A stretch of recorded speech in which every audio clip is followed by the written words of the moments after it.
We have all heard the statistics. The large number of baby boomers born after World War II are now aging. The baby boom population has an impact on both the age distribution in the workforce and the size of the retired population. Nearly 1 in 4 workers will be over the age of 55 by the year 2030. That is 24% of the workforce, the highest proportion on record.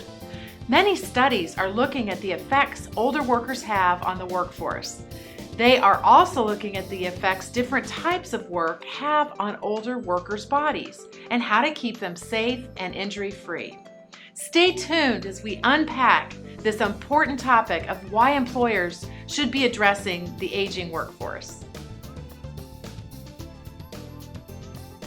Welcome to this episode of Workplace Health, Improving Employee Health and Productivity, with President of Workplace Health, Inc., Shanna Dunbar.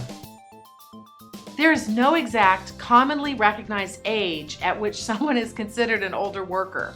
Some studies have focused on people older than 55, while other studies examined those 45 years or older.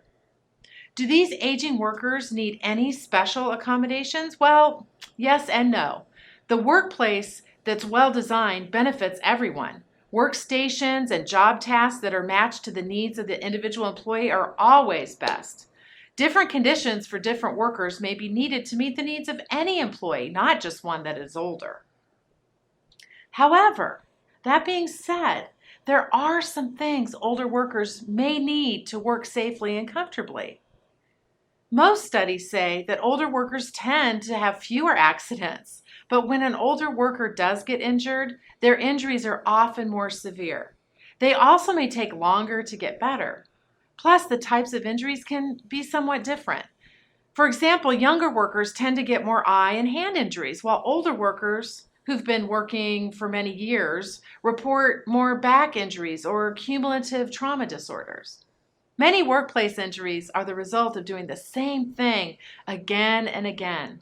Repetitive motion injuries, for example, develop over time. So an older worker may report more of these musculoskeletal injuries since they have had longer for this condition to develop.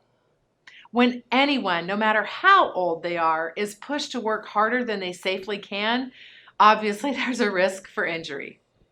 Because older workers tend to have more severe injuries when they do happen, it's important to make adjustments to workstations or work patterns to make them as safe as possible. It's also important to make sure a person is suited for a particular task and is safely able to do it.